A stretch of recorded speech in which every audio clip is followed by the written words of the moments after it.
And let's apply this to our own worldview as Christians.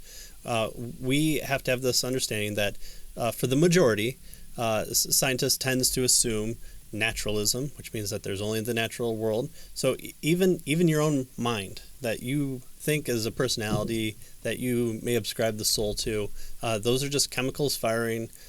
Your love for your wife is just the ability to associate a familiar feeling with higher levels of all the fun stuff that being around your sweetheart gets you.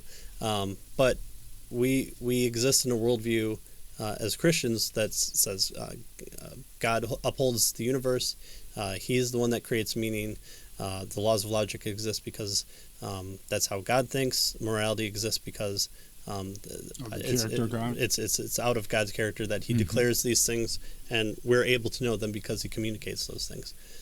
Sometimes when we interact with science and scientists, they don't have that worldview, which we would consider a basic worldview. And so how you look at the universe as ordered and structured and able to know things and want to present truthful claims and the ability to continue on and find these new discoveries. I mean, there is a reason why big scientific achievements, and I think this is probably more personal than anything, is discovered by Christians in a Western world. And I think it's one of those reasons that we have a proper understanding of how the universe exists. Now, to say that atheists or people without that worldview can't create discoveries or anything like that, but Christianity has a long track record of discovering things, even things that seem to be co-opted by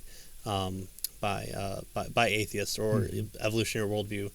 Survival of the fittest, Christian. MRI, Christian. I mean, all these things. Calculus, you can make a claim for who exactly discovered calculus, but Newton was, he would claim, a Christian. So Leibniz was too, by the way. Yeah, I mean, I'm sure there were a lot of people back then that had that similar claim. And so when we approach any claim made by anybody, we need to understand that the worldview is the first sense in which we come upon it and we look at observations that we make, and we have certain underlying assumptions, and people with widely different worldviews come to different conclusions, or shouldn't operate in with the findings that they come about.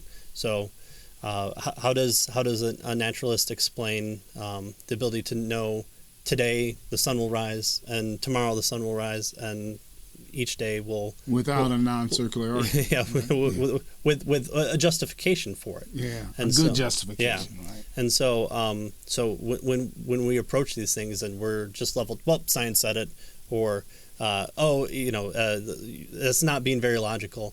We have to realize that worldview matters, and so presuppositionalism that we ascribe to takes into account those factors, and it's one of the reasons why I think we appreciate that, because it's kind of one of the first things that you go through when you approach brute facts or whatever, if even those things exist. And so it's very important to recognize that worldviews do matter, and we should always be looking at ours and others as well.